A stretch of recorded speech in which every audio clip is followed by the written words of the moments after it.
Keep your spine straight. Close your eyes. Take a deep breath in and exhale. Take a deep breath in and exhale. Take a deep breath in. Hold it there. Oh.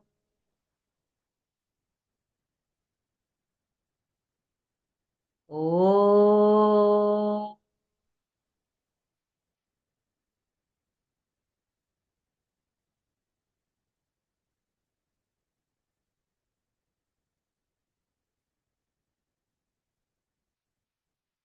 ॐ श्री गणेशाय नमः।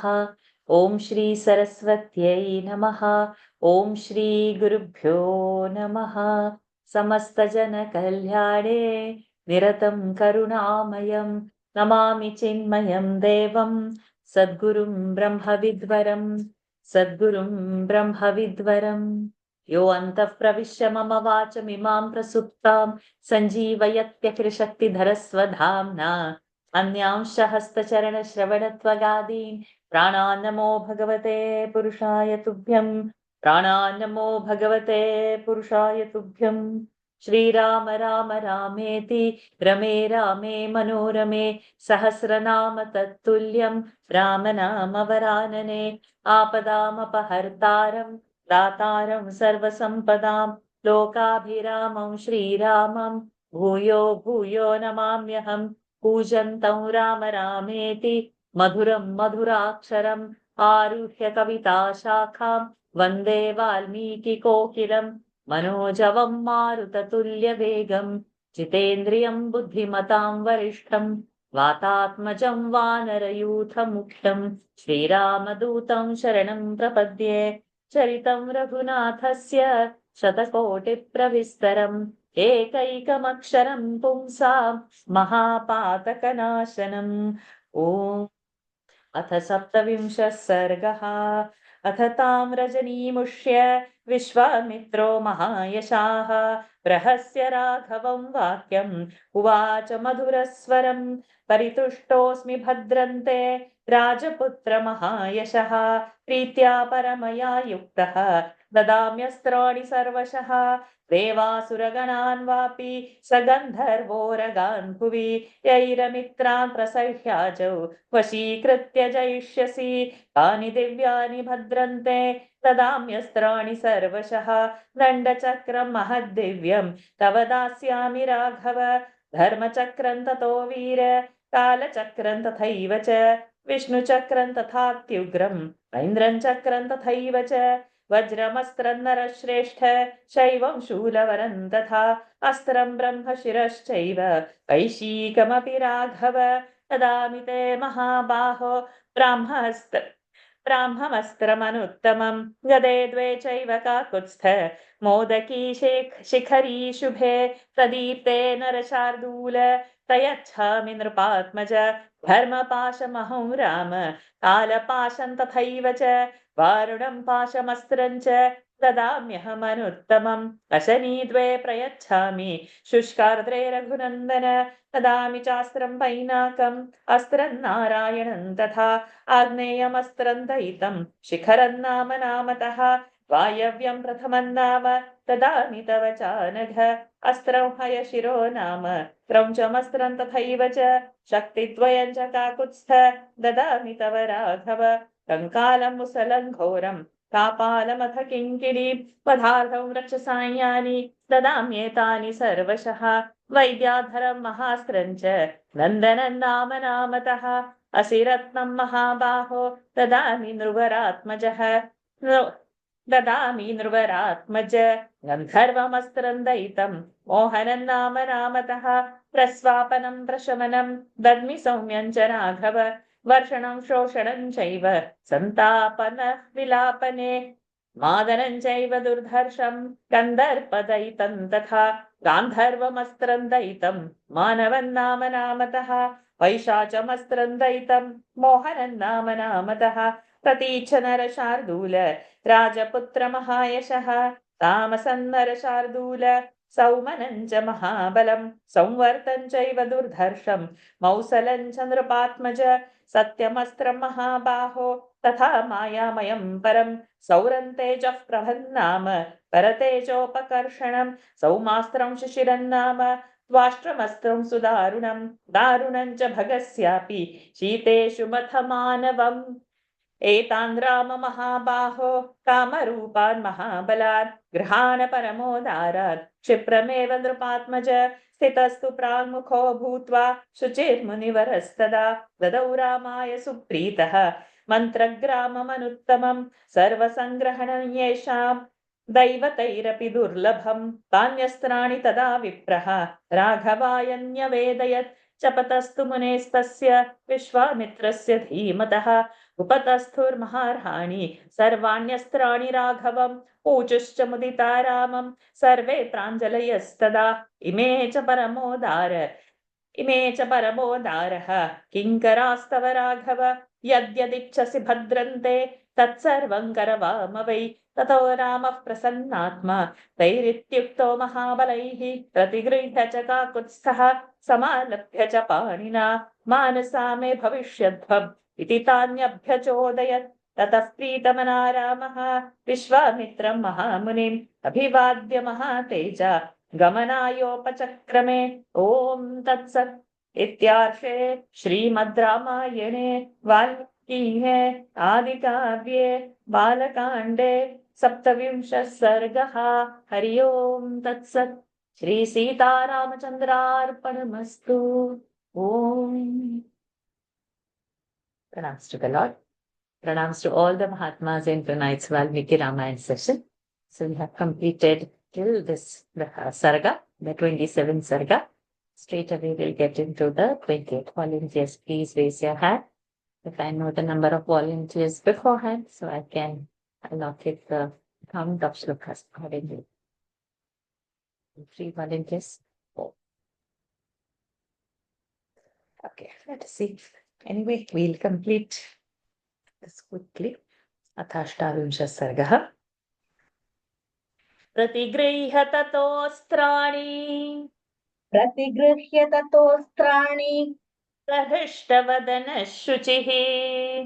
प्रहृष्टवदनः शुचिः गच्छन्नेव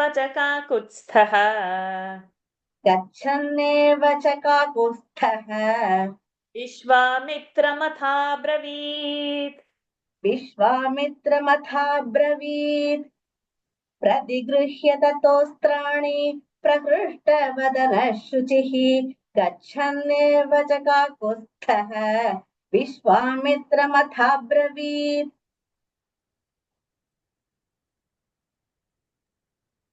When just about to proceed further from the forest, haunted so long by Tataka, after receiving the missiles from Vishwamitra, the all-pure Sri Rama, a scion of Kakustha, with a most cheerful countenance, now addressed Vishwamitra as follows. प्रतिगृह्य ततोऽस्त्राणि प्रहृष्टवदनः शुचिः गच्छन्नेव च काकुत्स्थः विश्वामित्रमथाब्रवीत् गृहीतास्त्रोऽस्मि भगवन्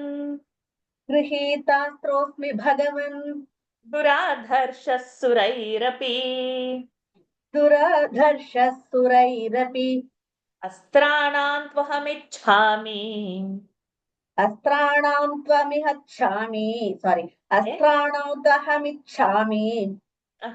Again.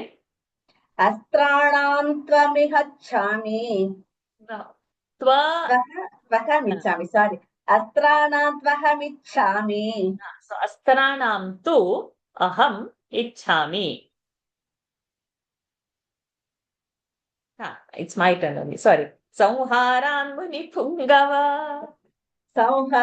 मुनिपुङ्गव गृहीतास्त्रोऽस्मि भगवन् दुराधर्षसुरैरपि अस्त्राणां त्वहमिच्छामि संहारान् मुनिपुङ्गव. Having received the knowledge of invoking missiles from you, O omnipotent sage, I can no longer be easily overpowered even by gods. I also wish to learn the mantras capable of calling them back once discharged, O jewel among sages. गृहीतास्त्रोऽस्मि भगवन् दुराधर्षसुरैरपि अस्त्राणां त्वहमिच्छामि संहारान् मुनिपुङ्गव एवं ब्रुवति काकुत्स्थे एवं ब्रुवति काकुत्स्थे विश्वामित्रो महातपाः विश्वामित्रो महातपाः संहारान् व्याजहाराथ संहारान् व्याजहाराथ कृतिमान् सुव्रतः शुचिः धृतिमान् सुव्रतः शुचिः एवं ब्रुवति काकुत्स्थे विश्वामित्रो महातपाः संहारान् व्याजहाराथ धृतिमान् सुव्रतः शुचिः. Even while Sri Rama was speaking thus, the great ascetic Vishwamitra, of noble vows, possessed as he was of extraordinary firmness and purity, forthwith taught to him as well as to Lakshmana the mantras capable of calling the missiles back. एवं ब्रुवति काकुत्स्थे विश्वामित्रो महातपाः संहारान् व्याजहाराथ धृतिमान् सुव्रतः शुचिः. All the way till 10 we have to go now. सत्यवन्तं सत्यकीर्तिम् सत्यवन्तं सत्यकीर्तिम् दृष्टौ रभसमेव च धृष्टौ रभसमेव च प्रतिहारतरन्नाम प्रतिहारतरन्नाम पराङ्मुखमवाङ्मुखम् पराङ्मुखमवाङ्मुखम् लक्ष्यालक्ष्याविमौ चैव लक्ष्यालक्ष्याविमौ चैव दृढनाभसुनाभकौ दृढनाभसुमनाभकौ दशाक्षशतवक्त्रौ च दशाक्षशतवक्त्रौ च दशशीर्षशतोदरौ दशशीर्षशतोदरौ पद्मनाभमहानाभौ पद्मनाभमहानाभौ दुन्दुनाभस्वनाभकौ दुन्दुनाभस्वनाभकौ ज्योतिषं शकुनं चैव ज्योतिषं शकुनं चैव नैरास्य विमलाबुभौ नैरास्यविमलावुभौ यौ गन्धरविनिद्रौ च यौ गन्धरविनिद्रौ च दैत्यप्रमथनौ तथा दैत्यप्रमथनौ तथा शुचिबाहुर्महाबाहुः शुचिबाहुर्महाबाहुः निष्कलिर्विरुचस्तथा निष्कलिर्विरुचस्तथा कार्चिमाली धृतिमाली सार्चिमाली धृतिमाली वृत्तिमान् रुचिरस्तथा वृत्तिमान् रुचिरस्तथा पित्र्यसौ मनसश्चैव पित्र्यस्तौ मनसश्चैव पित्र्यस् पित्र्यस्तौ मनसः You are saying pitriya, pitrya. पित्रयस्तौ No. सौ- Pitra, tra is not a separate. Priya, you should say priya. Pitryas, पित्र्य पितृ pitrya. पित्रय पित्र्य Okay. पित् Pitrya. त्रय प्रिय Priya. पित्रय पित्र्य Trya. Not traya. Tr. पित्र्य Pitrya. पित्र्यस्तौ मनसश्चैव Didn't happen because that one extra alphabet you will say because of that. Anyways, doesn't matter. You'll get it later. Vidhutamakaravuභau विधूतमकरावुभौ परवीरौ रतिं चैव परवीरं रतिं चैव Second, परवीरं रतिं चैव Paraveer. Correct. Dhanadhanyau cha Raghava. धनधान्यौ च Raghava Kamarupam Kamaruchim. कामरूपं कामरुचिं Mohamavarana tatha. मोहमावरणं तथा Trimbhagam Sarpanathan cha. दृम्भगं सर्पनाथं च Anthanavarunau tatha. पन्थानवरुणौ तथा Shashvatanayan Rama. कृशाश्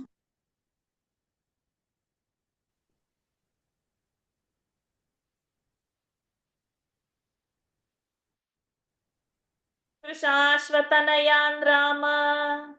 कृशाश्वतनयान् Ram भास्वरान् कामरूपिणः भास्वरान् कामरूपिणः प्रतीच्छ मम भद्रन्ते प्रतीच्छ मम भद्रन्ते पात्रभूतोऽसि राघव.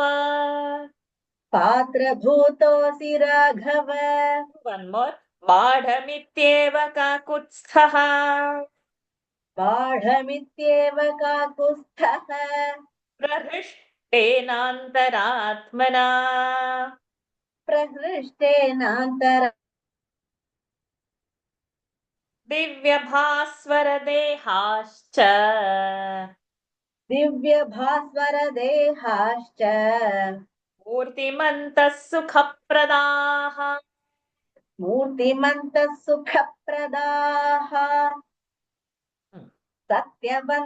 सत्यवन्तौ सत्यकीर्तिं दृष्टौ रभसमेव च सत्यवन्तौ सत्यकीर्तिं धृष्टौ रभसमेव च प्रतिहारतरं नाम पराङ्मुखम् अवाङ्मुखम् लक्ष्याविमौ चैव दृढनाभसुनाभकौ दशाक्षशतवक्त्रौ च दशाशीर्षशतोदरौ पद्मनाभमहानाभौ दुन्दुनाभस्वनाभकौ ज्योतिषौ शकुनं चैव नैरास्यविमलावुभौ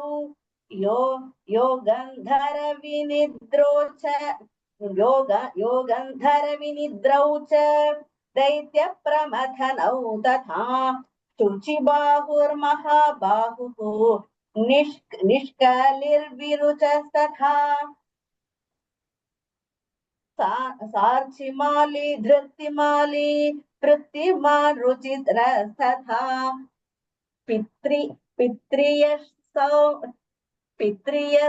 पित्र्यसौमनसश्चैव विधूतमकरावुभौ परवीरौ रतिं चैव धनधान्यौ च राघव कामरूपं कामरुचिं मोहमावरणं तथा दृम्भकौ सर्पनाथं च पन्थानवरुणौ तथा केशाश्वतनयान् राम भास्वरान् कामरूपिणः प्रचीच मम भद्रन्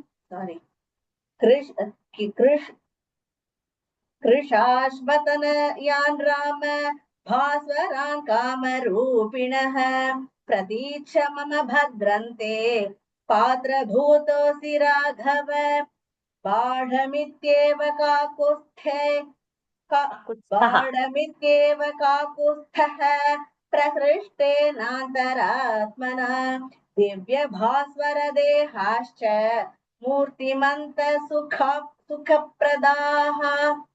Thank you, Lalita ji.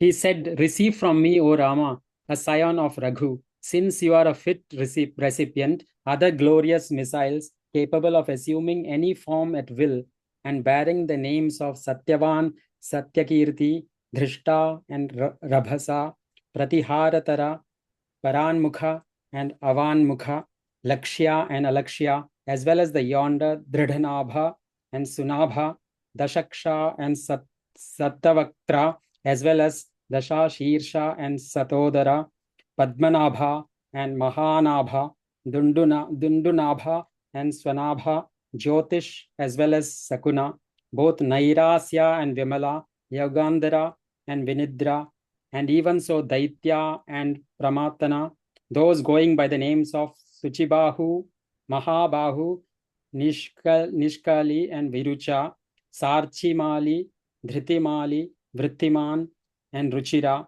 Pitrya, as well as Saumanasa, both Vidhuta and Makara, as also Paravira and Rati, Dhana and Dhanya, Kamarupa, Kamaruchi, Moha and Avarana, Jrambhaka and Sarpanatha, Pantana and Varuna, O scion of Raghu, may good betide you. Sri Rama received them with a most cheerful mind, saying, Amen. The missiles in their concrete living form were invested with an ethereal and effulgent personality and afforded delight to all. Some more extras. सत्यवन्तं सत्यकीर्तिं दृष्टं रभसमेव च प्रतिहारतरन्नाम पराङ्मुखमवाङ्मुखं लक्ष्यालक्ष्याविमौ चैव दृढनाभसुनाभकौ दशाक्षशतवक्त्रौ च दशशीर्षशतोदरौ पद्मनाभमहानाभौ दुन्दुनाभस्वनाभकौ ज्योतिषं शकुनं चैव नैरास्यविमलाबुभौ यौगन्धरविनिद्रौ च दैत्यप्रमथनौ तथा शुचिबाहुर्महाबाहुः निष्कलिर्विरुचस्तथा सार्चिमाली धृतिमाली वृत्तिमान् रुचिरस्तथा पित्र्यः सौमनसश्चैव विधूतमकराबुभौ परवीरङ्गरतिं चैव धनधान्यौ च राघवौ परवीरं रतिं चैव धनधान्यौ च राघव कामरूपं कामरुचिं मोहमावरणं तथा जृम्भकं सर्पनाथं च पन्थानवरुणौ तथा कृशाश्वतनयान् राम भास्वरान् कामरूपिणः प्रतीच्छ मम भद्रन्ते पात्रभूतोऽसि Raghava बाढमित्येव काकुत्स्थः प्रहृष्टेनान्तरात्मना दिव्यभास्वरदेहाश्च मूर्तिमन्तः सुखप्रदा. Sajitji, you continue till the end of the chapter. केचिदङ्गारसदृशाः केचिदङ्गारसदृशाः केचिद्धूमोपमास्तथा केचिद्धूमोपमास्तथा चन्द्रार्कसदृशः केचित् चन्द्रार्कसदृशः केचित् प्रह्वाञ्जलिपुटास्तथा प्रह्वाञ्जलिपुटास्तथा.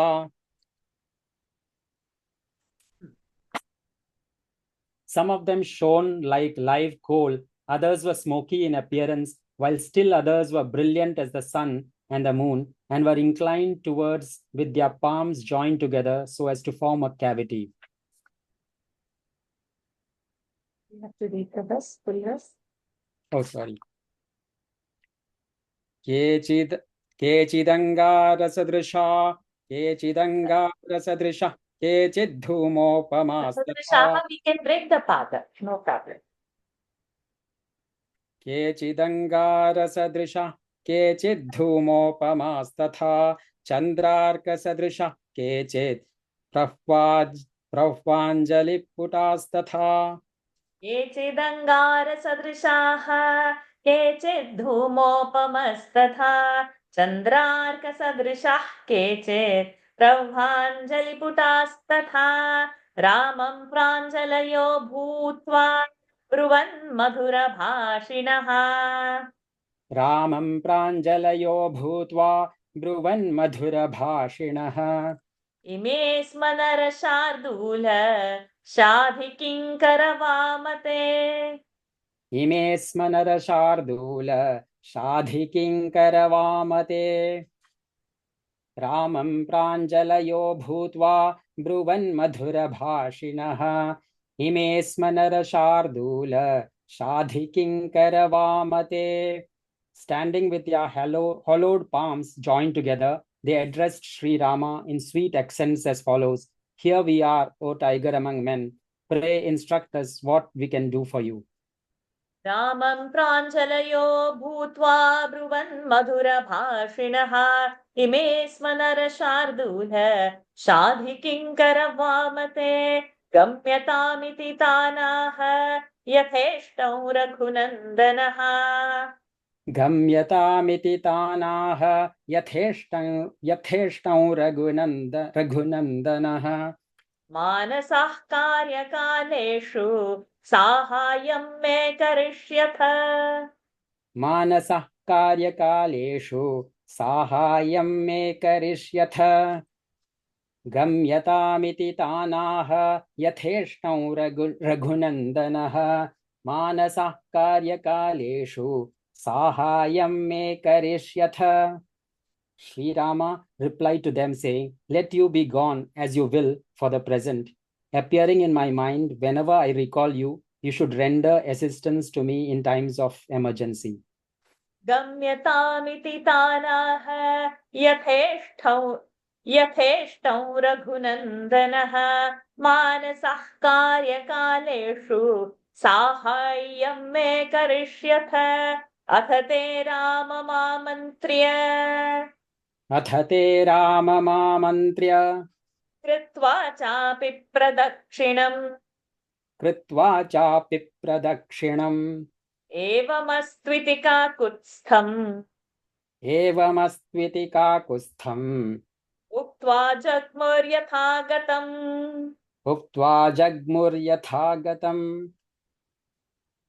अथ ते राममामन्त्र्य कृत्वा चापि प्रदक्षिणम् एवमस्विति काकुत्स्थम् उक्त्वा जग्मुर्यथागतम्.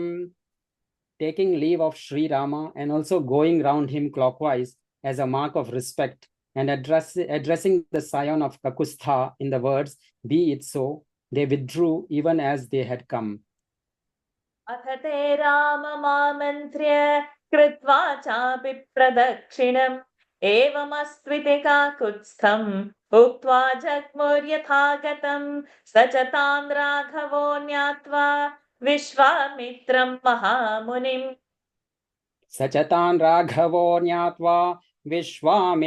महामुनिम् गच्छन्नेवाथ मधुरं श्लक्ष्णौ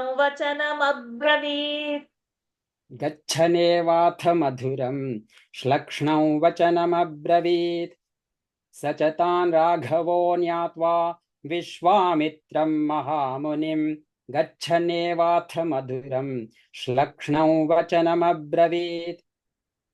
Having come to know them, Sri Rama forthwith addressed the following sweet and delightful words to the great sage Vishwamitra, even while moving along with him. गच्छतां राघवो ज्ञात्वा विश्वामित्रं महामुनिं गच्छन्नेवाथ मधुरं श्लक्ष्णौ वचनमब्रवीत् किमेतन्मेघसङ्काशं पर्वतस्याविदूरतः किमेतन्मेघसङ्काशं पर्वतस्याविदूरतः वृक्षखण्डमितो भाति परं कौतूहलं हि मे वृक्षखण्डमितो भाति परं कौतूहलं हि मे किमेतन्मेघसङ्काशं पर्वतस्याविदूरतः वृक्षखण्डमितो भाति परं कौतूहलं हि मे. What is this cluster of trees that looks from this place like a mass of clouds in view of its dark color and density, not very far from the yonder mountain? Great indeed is my curiosity in this behalf. किमेतन्मेघसङ्काशं पर्वतस्याविदूरतः वृक्षखण्डमितो भाति परं कौतूहलं हि मे दर्शनीयं मृगाकीर्णं मनोहरमतीव च दर्शनीयं मृगाकीर्णं मनोहरमतीव च नाना प्रकारैः शकुनैः वल्गुभाषैरलङ्कृतम् नानाप्रकारैः शकुनैः वल्गुभाषैरलङ्कृतम् दर्शनीयं मृगाकीर्णं मनोहरमतीव च नानाप्रकारैः शकुनैः वल्गुभाषैरलङ्कृतम्. It is so pleasing to the sight, extremely soul-ravishing, full of deer and graced with various species of sweetly wobbling birds. दर्शनीयं मृगाकीर्णं मनोहरमतीव च नानाप्रकारैः शकुनैः वल्गुभाषैरलङ्कृतं निःसृता स्मो मुनिश्रेष्ठ निःसृता स्मो मुनिश्रेष्ठ कान्ताराद्रो महर्षणात् कान्ताराद्रो महर्षणात् अनया त्ववगच्छामि देशस्य सुखवत्तया अनया त्ववगच्छामि देशस्य सुखवत्तया निःसृता स्मो मुनिश्रेष्ठ कान्तराद्रो महर्षणात् अनया त्ववगच्छामि देशस्य सुखवत्तया. From the happy look as indicated above of this tract of land, to tell you the truth, I presume we have emerged, O jewel among sages, from the forest haunted so long by the ogress Tataka, which made one's hair stand on end by its fearful aspect. निःसृता स्मो मुनिश्रेष्ठ कान्ताराद्रो महर्षणात् अनया त्ववगच्छामि देशस्य सुखवत्तया. Till the end now. सर्वं मे शंस भगवन् कस्याश्रमपदं त्विदम् सर्वं मे शंस भगवन् कस्याश्रमपदं त्विदम् सम्प्राप्ता यत्र ते पापाः ब्रह्मज्ञा दुष्टचारिणः सम्प्राप्ता यत्र ते पापाः ब्रह्मज्ञा दुष्टचारिणः ब्रह्मज्ञा दुष्टचारिणः तव यज्ञस्य विघ्नाय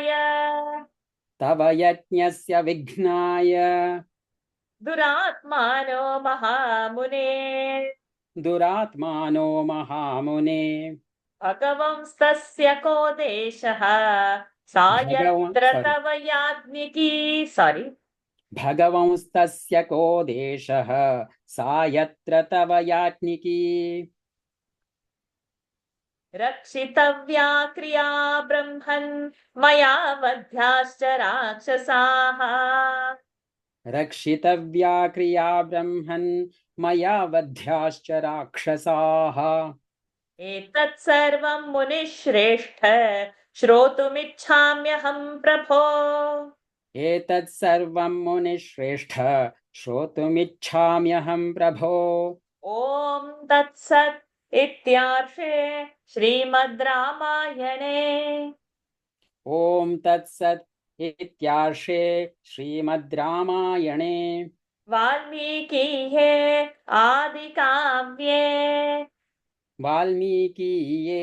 आदिकाव्ये बालकाण्डेष्टाविंशः सर्गः.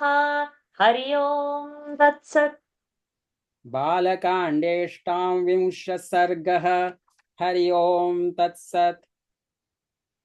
सर्वं मे शंस भगवन्. How's the tune? सर्वमेषं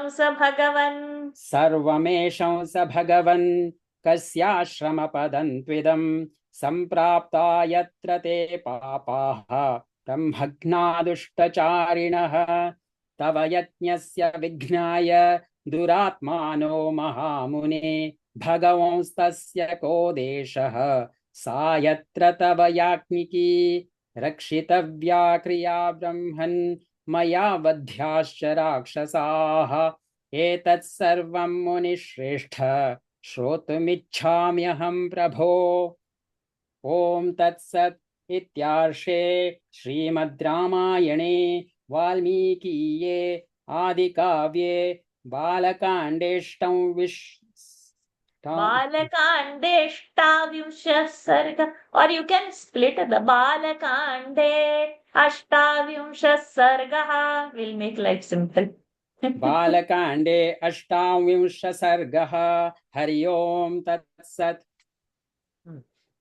Whose hermitage does this site really contain? What is the locality of your hermitage, where those sinful, wicked, and evil-minded slayers of Brahmanas make their inroads for the interruption of your sacrificial performance? O great and glorious sage, nay, where your sacrificial activity requires to be guarded, and the augurs deserve to be killed by me, O holy Brahmana. I wish to hear all this, O powerful jewel among sages. Thus ends Canto 28 in the Balakanda of the glorious Ramayana of Valmiki, the work of a rishi and the oldest epic. Sarvam mesham sa bhagavan kasyashram vidam samprapta yatra te papaha brahmagna duštacharinaha tava yajnasya vighaya duratmano mahamune भगवंस्त्स्य को देशः सा यत्र तव यात्मिकी रक्षितव्या क्रिया ब्रह्मन् मया वध्याश्च राक्षसाः एतत् सर्वं मुनिश्रेष्ठ श्रोतुमिच्छाम्यहं प्रभो ॐ तत्सत् इत्यार्षे श्रीमद् रामायणे वाल्मीकीये आदिकाव्ये बालकाण्डे अष्टाविंशः सर्गः Hari Om Tat Sat. With this grace, we have completed one more chapter. We'll enter directly now in the next chapter. Lataji, please come over. We have about 20 minutes and I intend to complete this chapter. Let us see. Because 20 minutes is the class time and 15 minutes is the grace time. So we will utilize that. And then maybe 5 minutes is the borrowing time also. We have got some slabs. So we'll do तथैकोनत्रिंशः सर्गः. Let's do. अथ तस्या प्रमेयस्य वचनं परिपृच्छतः अथ तस्या प्रमेयस्य वचनं परिपृच्छतः विश्वामित्रो महातेजा व्याख्यातुमुपचक्रमे विश्वामित्रो महातेजा व्याख्यातुमुपचक्रमे अथ तस्या प्रमेयस्य वचनं परिपृच्छतः विश्वामित्रो महातेजा व्याख्यातुमुपचक्रमे. Hearing the question of Sri Rama, who though possessed of infinite glory, made inquiries as above, the highly glorious Vishwamitra proceeded to make answer as follows. अथ तस्या प्रमेयस्य वचनं परिपृच्छतः विश्वामित्रो महातेजा व्याख्यातुमुपचक्रमे. Next four shlokas together. इह राम महाबाहो विष्णुर्देव नमस्कृतः इह राम महाबाहो विष्णुर्देव नमस्कृतः वर्षाणि सुबहूनिह तथा युगशतानि च वर्षाणि सुबहूनिह तथा युगशतानि च तपश्चरणयोगार्थम् उवास सुमहातपाः तपश्चरणयोगार्थम् उवास सुमहातपाः एष पूर्वाश्रमो राम वामनस्य महात्मनः एष पूर्वाश्रमो राम वामनस्य महात्मनः सिद्धाश्रम इति ख्यातः सिद्धो ह्यत्र महातपाः सिद्धाश्रम इति ख्यातः सिद्धो ह्यत्र महातपाः एतस्मिन्नेव काले तु राजा वैरोचिनिर्बलिः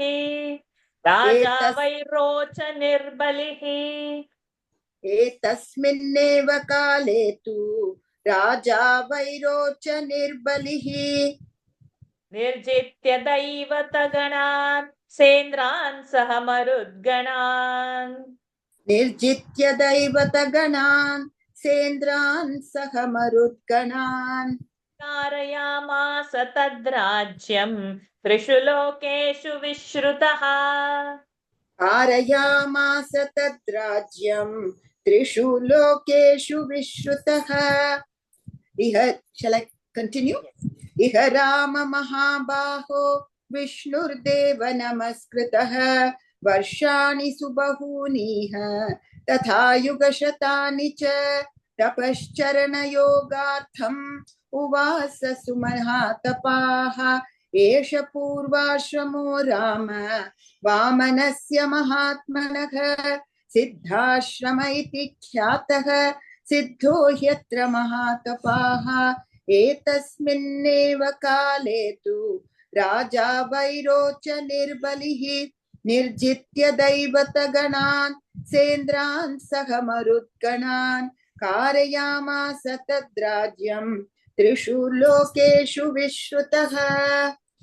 Here in this very grove, O mighty armed Rama, Lord Vishnu, the adored of all gods, who is noted for his exceptional asceticism, stayed for hundreds of revolutions of the 4 yugas and many more years for practicing austerities and yoga. Here stands the former hermitage of Lord Vamana, the divine dwarf, who is no other than the Supreme Spirit, known by the name of Siddhashrama, for it was here that Lord Vishnu, who is noted for his great asceticism, realized his end prior to his descent in the form of Vamana. It was during this very period that King Bali, the son of Virochana and grandson of Prahlada, ruled over the kingdom of Indra and became well known in all the 3 worlds, having thoroughly conquered the hosts of gods, including Indra, their ruler, as well as the 49 wind gods. इह राम महाबाहो विष्णुर्देव नमस्कृतः वर्षाणि सुबहूनीह तथा युगशतानि च तपश्चरणयोगार्थम् उवास सुमहातपाः एष पूर्वाश्रमो राम वामनस्य महात्मनः सिद्धाश्रम इति ख्यातः सिद्धो ह्यत्र महातपाः एतस्मिन्नेव काले तु राजा वैरोच निर्बलिः निर्जित्य दैवतगणान् सेन्द्रान् सह मरुद्गणान् कारयामास तद्राज्यं त्रिषु लोकेषु विश्रुतः यज्ञञ्चकार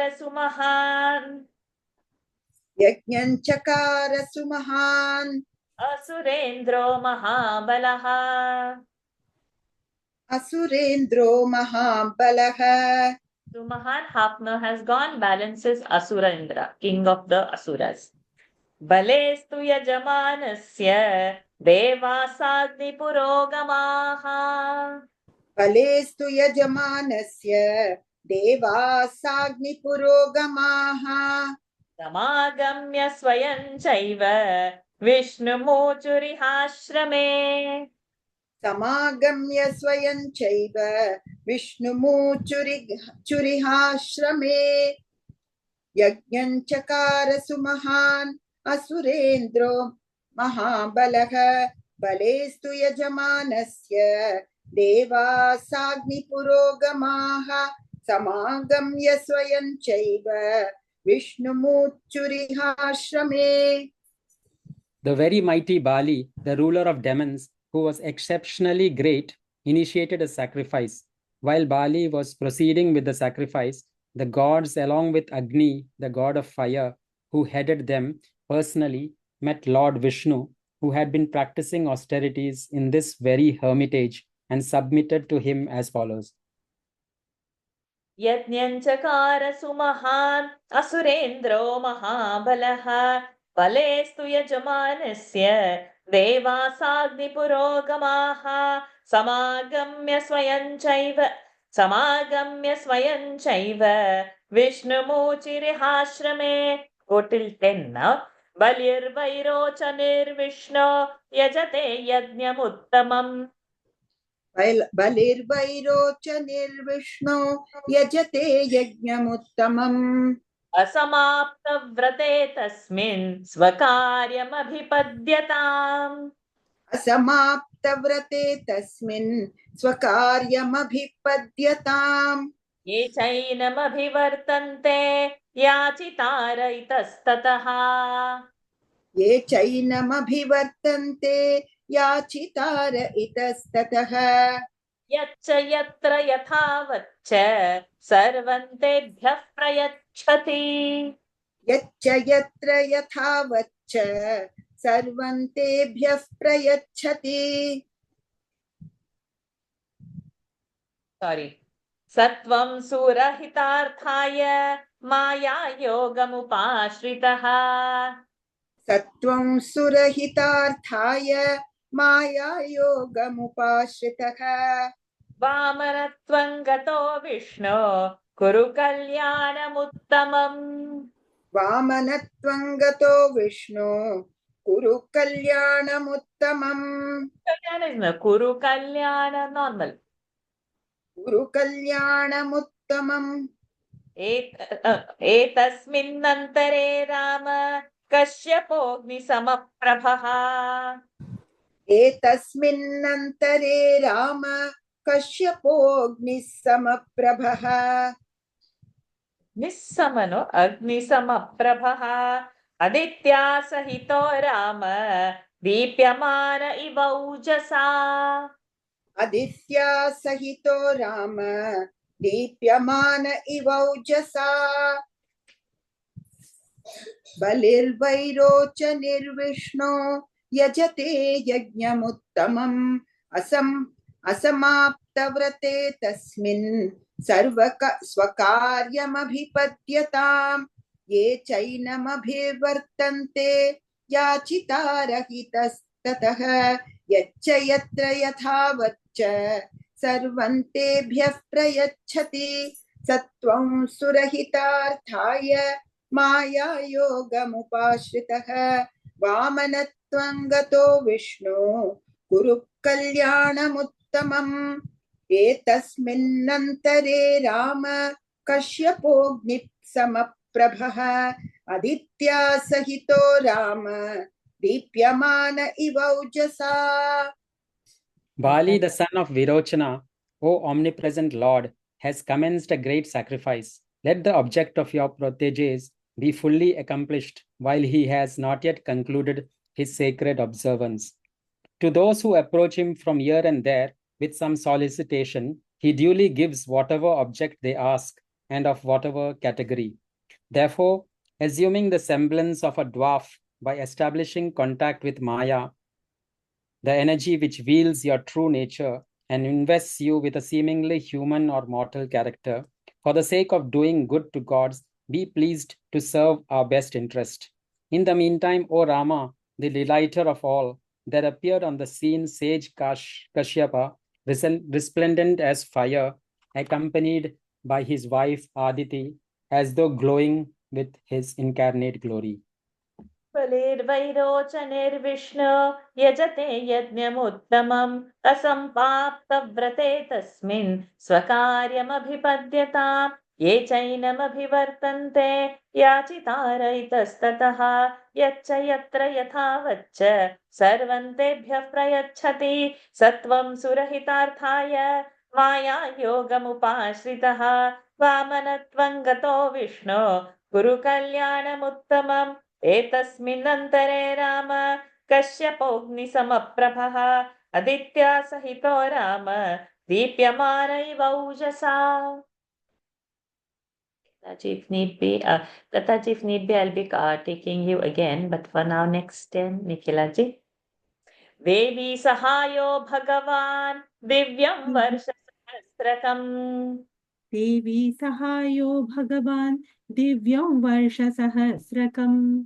व्रतं समाप्य वरदं तुष्टाव मधुसूदनम्। व्रतं समाप्य वरदं तुष्टाव मधुसूदनम्। देवी सहायो भगवान् दिव्यं वर्षसहस्रकम्। व्रतं समाप्य वरदं तुष्टाव मधुसूदनम्.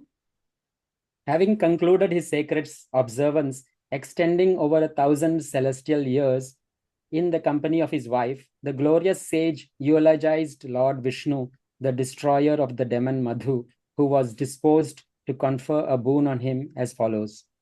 देवी सहायो भगवान् दिव्यं वर्षसहस्रकम् व्रतं समाप्य वरदं तुष्टाव मधुसूदनम्. We'll do till 14. तपोमयं तपोराशिं तपोमूर्तिं तपात्मकम् तपोमयं तपोराशिं तपोमूर्तिं तपात्मकम् तपसा त्वां सुतप्तेन पश्यामि पुरुषोत्तमम् तपसा त्वां सुतप्तेन पश्यामि पुरुषोत्तमम् शरीरे तव पश्यामि जगत् सर्वमिदं प्रभो शरीरे तव पश्यामि जगत् सर्वमिदं प्रभो त्वमनादिरनिर्देश्यः त्वामहं शरणं गतः त्वमानादिनिर्देश्यः त्वमाहं शरणं गतः त्वामहं शरणं गतः त्वमनादिरनिर्देश्यः त्वमादिरनिर्देश्यः त्वम् अनादि त्वमनादिरनिर्देश्यः त्वम् अनादि त्वम् अनादिर्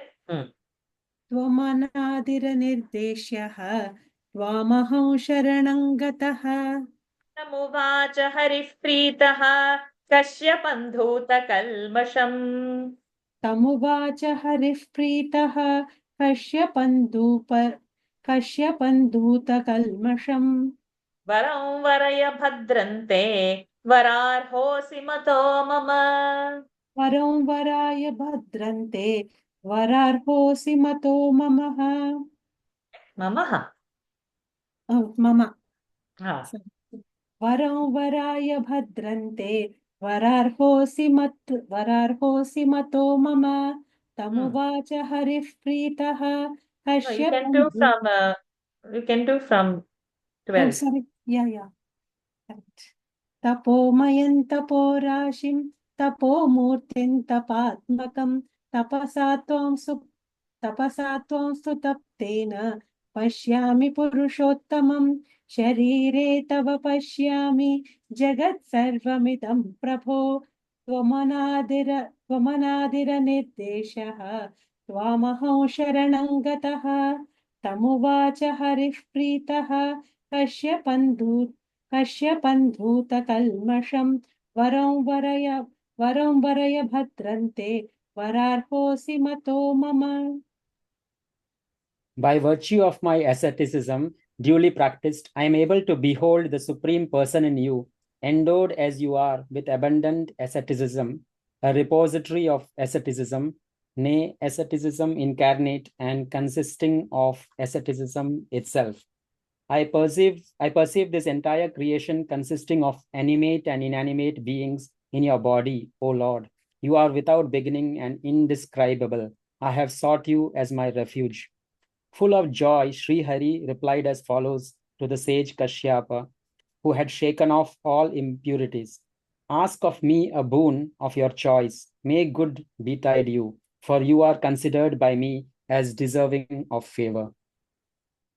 तपोमयं तपोराशिं तपोमूर्तिं तपात्मकं तपसा त्वां सुतप्तेन पश्यामि पुरुषोत्तमं शरीरे तव पश्यामि जगत् सर्वमिदं प्रभो त्वमनादिरनिर्देश्यः त्वामहं शरणं गतः तमुवाच हरिः प्रीतिः कश्यपन्धूतकल्मषं वरं वरय भद्रन्ते वरार्होऽसि मतो मम तच्छ्रुत्वा वचनं तस्य मारीचः कश्यपो ब्रवीत् तच्छ्रुत्वा वचनं तस्य मारीचः कश्यपो ब्रवीत् अदित्या देवतानां च मम चैवानुयाचितम् अदित्या देवतानां च मम चैवानुयाचितम् वरं वरद सुप्रीतः दातुमर्हसि सुव्रत वरं वरद सुप्रीतः दातुमर्हसि सुव्रत पुत्रत्वं गच्छ भगवन् अदित्या मम चानघ पुत्रत्वं गच्छ भगवन् अदित्या मम चानघ तच्छ्रुत्वा वचनं तस्य मारीचः कश्यपो ब्रवीत् अदित्या देवतानां च मम चैवानुयाचितं वरं वरद सुप्रीतः दातुमर्हसि सुव्रत पुत्रत्वं गच्छ भगवन् अदित्या मम चानघ Hearing the aforesaid reply of the Lord, Kashyapa, the son of Marichi, submitted. Highly satisfied as you are and disposed to confer a boon, O Lord of noble vows, be pleased to grant the favor solicited by Aditi, my wife, and gods as well as by myself. Assume the role of a son to me, as also to Aditi, O sinless Lord. तच्छ्रुत्वा वचनं तस्य मारीचः कश्यपो ब्रवीत् अदित्या देवतानां च मम चैवानुयाचितं वरं वरद सुप्रीतः दातुमर्हसि सुव्रत पुत्रत्वं गच्छ भगवन् अदित्या मम चानघ. Till 19 now. भ्राता भवयवीयांस्त्वम्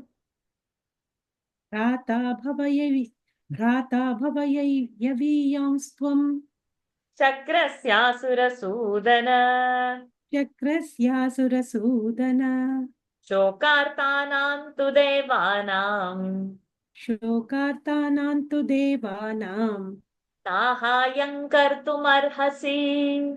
साहाय्यं कर्तुमर्हसि. अयं सिद्धाश्रमो नाम अयं सिद्धाश्रमो नाम प्रसादात् ते भविष्यति. प्रसादात् ते भविष्यति. सिद्धे कर्मणि देवेश सिद्धे कर्मणि देवेश उत्तिष्ठ भगवन्नितः. उत्तिष्ठ भगवन्नितः. अथ विष्णुर्महातेजा अदित्यां समजायत. अथ विष्णुर्महातेजा आदित्यां समजायत. वामनं रूपमास्थाय वैरोचनिमुपागमत्. वामनं रूपमास्थाय वैरोचनिमुपागमत्. भ्राता भवयवीयांस्त्वं शक्रस्यासुरसूदन शोकार्तानां तु देवानां सहाय्यं कर्तुमर्हसि. अयं सिद्धाश्रमो नाम प्रसादात् ते भविष्यति. सिद्धे कर्मणि देवेश उत्तिष्ठ भगवन्नितः. अथ विष्णुर्महातेजा आदित्यौ समजायत. वामनौ रूपमास्थाय वैरोचनिमुपागमत्. Be a younger brother to Indra, O destroyer of demons. You ought in reality to render help to gods who are stricken with grief at the loss of their kingdom. By your grace in the form of your holy presence here, this place will be known by the name of Siddhashrama.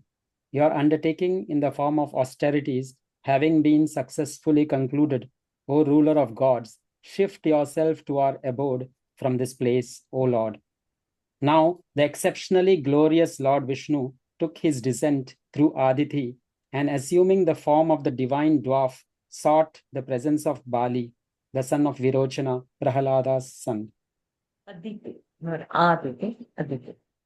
Bhrata, sorry, yeah, Bhrata. Bhrata bhavayaviyamstvam shakrasyasurasudana shokartanam tu devanam sahayam kartumarhasi ayam siddhashramo nama prasadat te bhavishyati siddhe karmani devesha उत्तिष्ठ भगवन्नितः. अथ विष्णुर्महातेजा आदित्यां समजायत. वामनं रूपमास्थाय वैरोचनिमुपागमत्.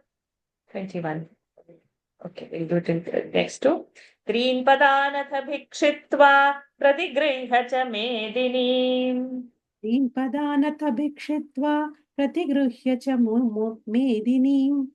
आक्रम्य लोकान् लोकार्थी सर्वलोकहिते रतः. आक्रम्य लोकान् लोकार्थी सर्वलोकहिते रतः. महेन्द्राय पुनः प्रातात् नियम्य बलिमोजसा.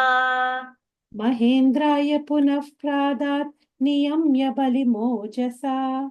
त्रैलोक्यं समहातेजाः चक्रे शक्रवशं पुनः. त्रैलोक्यं समहातेजाः चक्रे शक्रवशं पुनः.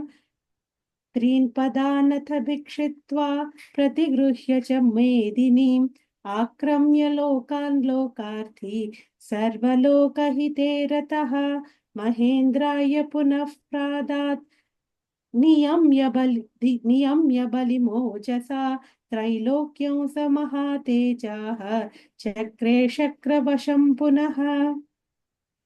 Asking of him ground which could be covered by 3 strides, and accepting the offer of land granted by him, the Lord, who sought to have all the 3 worlds, devoted as he was to the good of the entire creation, covered all the 3 worlds in 3 strides by his all-pervading form, and taming Bali by his divine might, restored them to the great Indra. In this way, the Lord, who is possessed of exceptional glory, placed all the 3 worlds once more under the lordship of Indra. त्रीन् पदानथ भिक्षित्वा प्रतिगृह्य च मेदिनीम् आक्रम्य लोकान् लोकार्थी सर्वलोकहिते रतः महेन्द्राय पुनः प्रादात् नियम्य बलिमोजसा त्रैलोक्यं स महातेजाः चक्रे शक्रवशं पुनः. We'll do till 25. तेनैव पूर्वमाक्रान्तः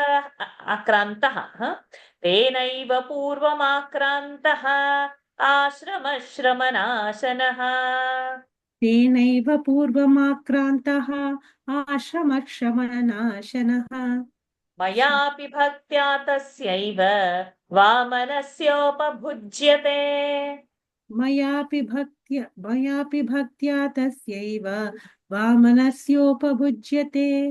एनमाश्रममायान्ति राक्षसा विघ्नकारिणः.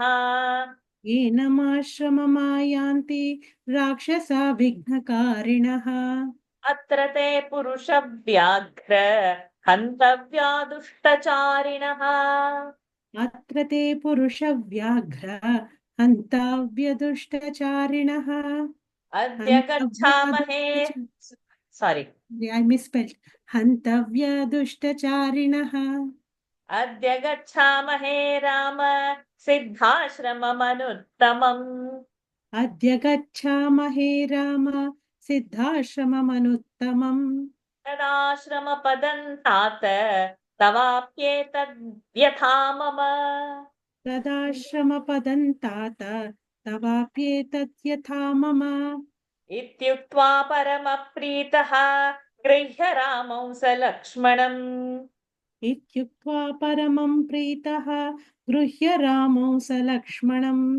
प्रविशन्नाश्रमपदं व्यरोचत महामुनिः. प्रविशन्नाश्रमपदं व्यरोचत महामुनिः. शशीवगतनीहारः पुनर्वसु समन्वितः. शशीवगतनीहारः पुनर्वसु समन्वितः. तेनैव पूर्वमाक्रान्तः आश्रमश्रमनाशनः मयापि भक्त्या तस्यैव वामनस्योपभुज्यते. येनमाश्रममायान्ति राक्षसा विघ्नकारिणः. अत्र ते पुरुषव्याघ्र हन्तव्या दुष्टचारिणः. अद्य गच्छामहे राम सिद्धाश्रममनुत्तमम्. तदाश्रमपदं तात तवाप्येतद्यथा मम. इत्युक्त्वा परमप्रीतः गृह्य रामौ स्म लक्ष्मणम्. गृह्य रामौ स लक्ष्मणम्.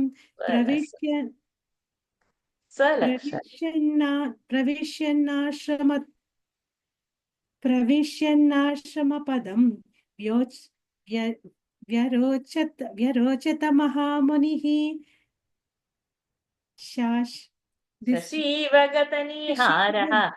शशीवगतनीहारः Punarvasu समन्वितः. Thank you, Nikhil. I see you.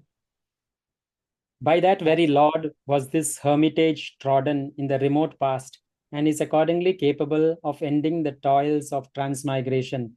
It is through devotion to the aforesaid Lord Vamana alone that this hermitage is being occupied by me too. Augurs interfering with our religious observances make inroads into this hermitage, and at this very juncture, O tiger among men, the aforesaid Rakshasas of wicked conduct deserve to be killed by you. Now let us make our way, O Rama, to the said Siddhashrama, unsurpassed by others. The sight of this hermitage, my darling, is as much as yours too as mine, since you are none else than Lord Vishnu, to whom it originally belonged. Having said so, and taking Sri Rama along with Lakshmana by the hand, the great sage Vishwamitra entered the limits of the hermitage, full of great delight. While doing so, he shone brightly as the moon, free from fog, accompanied by the two stars constituting the constellation Punarvasu. तेनैव पूर्वमाक्रान्तः आश्रमश्रमनाशनः मयापि भक्त्या तस्यैव वामनस्योपभुज्यते एनमाश्रममायान्ति राक्षसा विघ्नकारिणः अत्र ते पुरुषव्याघ्र हन्तव्या दुष्टचारिणः अद्य गच्छामहे राम सिद्धाश्रममनुत्तमं तदाश्रमपदं तात तवाप्येतद्यथा मम इत्युक्त्वा परमप्रीतः गृह्य रामौ सलक्ष्मणं प्रविशन्नाश्रमपदं व्यरोचत महामुनिः शशीवगतनीहारः Punarvasu समन्वितः. Lataji, quickly come, we'll complete the chapter. We have 5 minutes. We'll go all the way through. Tandrishtva munayas sarve siddha. Oh, the Diligi kalam has gone. Okay. Tandrishtva munayas sarve siddhashrama nivasinaha. तन्द्रुष्ट्वा मुनयः सर्वे सिद्धाश्रमनिवासिनः उत्पत्त्योत्पत्त्य सहसा विश्वामित्रमपूजयन्. उत्पत्त्योत्पत्त्य सहसा विश्वामित्रमपूजयन् यथार्हं चक्रिरे पूजां विश्वामित्राय धीमते. यथार्हं चक्रिरे पूजां विश्वामित्राय धीमते तथैव राजपुत्राभ्याम् अकुर्वन्नतिक्रियाम्. तथैव राजपुत्राभ्याम्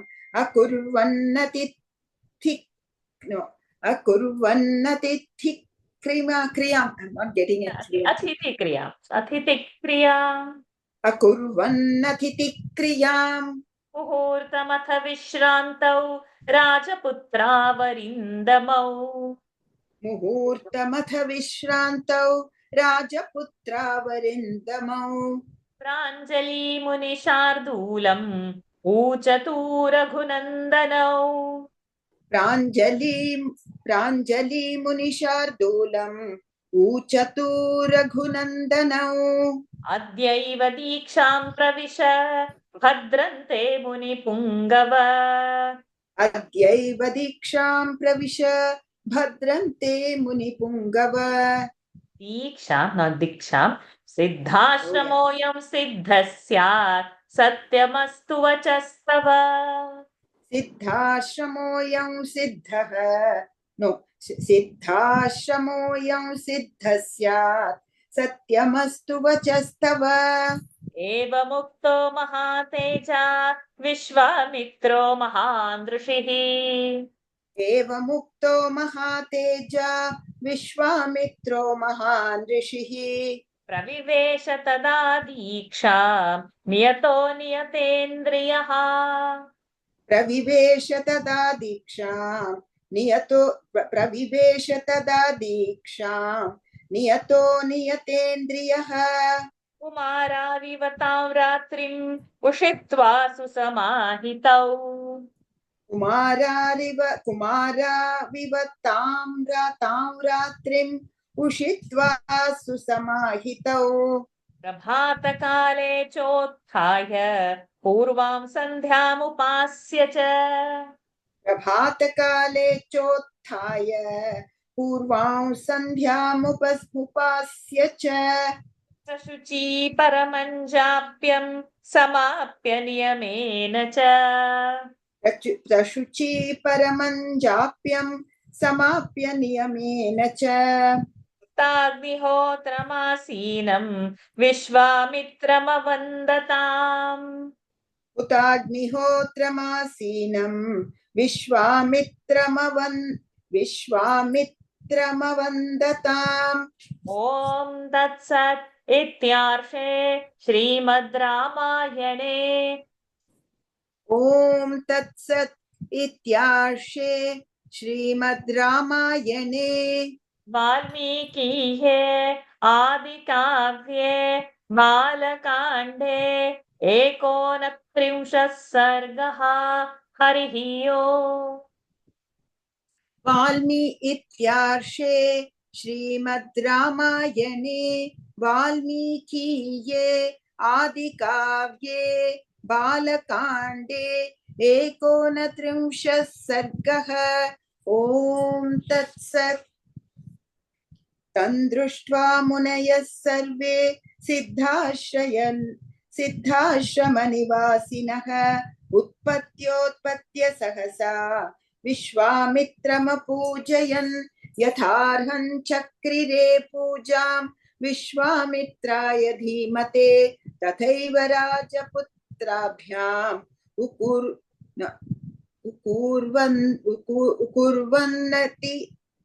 उकुर्वन्नति क्रियाम् तथैव राजपुत्राभ्याम् अकुर्वन्नतिक्रियाम् I have written it as तथैव राजपुत्राभ्याम् अकुर्वन्नतिक्रियाम् मुहूर्तमथ विश्रान्तौ राजपुत्रावरिन्दद्दमौ प्राञ्जलि मुनिशार्दूलम् ऊचतु रघुनन्दनौ अद्यैव दीक्षां प्रविश भद्रन्ते मुनिपुङ्गव सिद्धाश्रमोऽयं सिद्धः स्यात् सत्यमस्तु वचस्तव एवमुक्तो महातेजा विश्वामित्रो महान् ऋषिः प्रविवेश तदा दीक्षां नियतो नियतेन्द्रियः कुमाराविवतां रात्रिम् उषित्वा सुसमाहितौ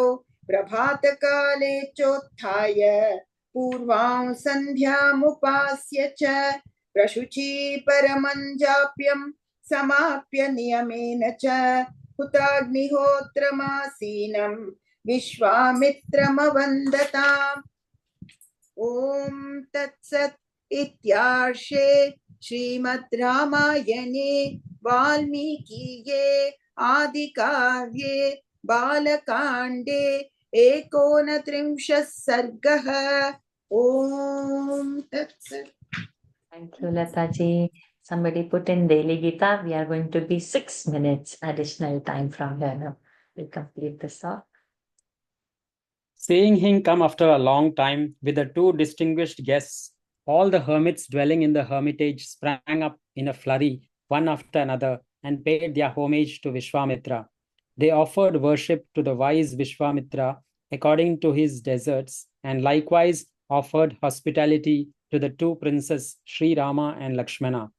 Having rested a while, the two princes, the scions of Raghu, who were capable of subduing the enemy, forthwith submitted to Vishwamitra, a tiger among sages, with folded hands as follows. God bless you. Go through the ceremony of consecration for the sacrificial performance this very day, O jewel among sages.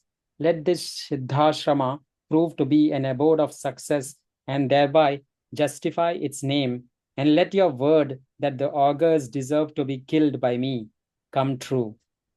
Addressed in these words by the two brothers, the highly glorious and eminent Rishi Vishwamitra, who had curbed his senses and mind and was observing sacred vows, forthwith went through the ceremony of consecration for the sacrificial performance going to be undertaken by him. Having reposed during that night with a calm and composed mind, and rising at dawn next morning, the two lads who resembled Skanda and Vishaka, the two sons of Lord Shiva, and were exceedingly pure by nature, offered prayer to the morning twilight after getting purified through bath, etc., and having finished the japa of the holy Gayatri, the foremost of mantras, according to rules, greeted Vishwamitra, who was sitting at ease, having mentally poured oblations into the sacred fire. Thus ends Canto 29 in the Balakanda of the glorious Ramayana of Valmiki, the work of a rishi and the oldest epic. Thank you, Sajiv ji.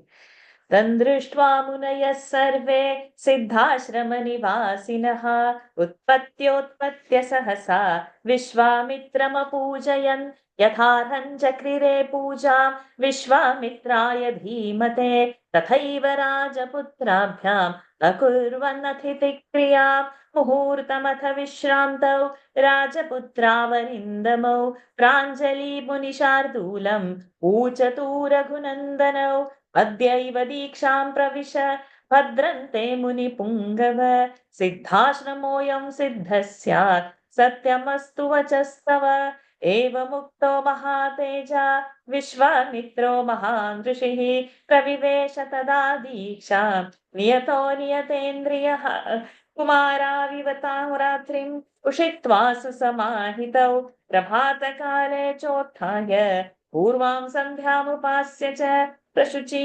परमञ्जाप्यं समाप्य नियमेन च हुताग्निहोत्रमासीनं विश्वामित्रमवन्दताम् ॐ तत्सत् इत्यार्षे श्रीमद् रामायणे वाल्मीकीये आदिकाव्ये बालकाण्डे 29 सर्गः हरि ओम् तत्सत् Shri सीतारामचन्द्रार्पणमस्तु. With His grace, yes, we completed borrowing times from here and there. Yes, we have done, and this we should hold on the spirit only to complete whatever we have taken. Today's Mahabharat class also had seen about 71 verses completed. So today we have also completed some good verses, some 54 verses. Great. So Ramayana Mahabharata is going parallel by His Krupa again. We'll hold on and then we'll go ahead. And we should practice reading. I hope you all are practicing reading that day's chapter. It's good to read or put some sankalpa before going to bedtime. You'll read one chapter, then from beginning you start reading it, or first thing in the morning you want, whatever suits.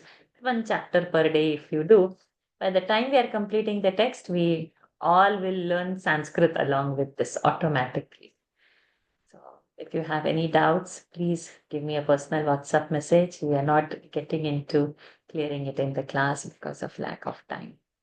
Om Purnamadav Purnamidam Purnat Purnamudachyate Purnasya Purnamadaya Purnamevavashishyate Om Shanti Shanti Shanti Harihi Om Shri Gurubhyo Namaha Harihi Om Shri Sitaramachandrarpanamastu. Om. Thank you everyone for joining. Thank you. Thank you, Varshaji. Thank you. Thank you. Hari Om. Hari Om. Thank you. Hari Om. I missed Mahabharat today also. Slips my mind that time to tune in. It's going good. Second chapter started. First chapter 294 verses, 273 verses complete. Second chapter, again 100 odd verses are over. There are 394 verses. It's His grace. I'm We're not slowly that increasing. I'm traveling next week, Tuesday. So back on 6th after that, hopefully, fingers crossed. Hari Om. Hari Om. Hari Om.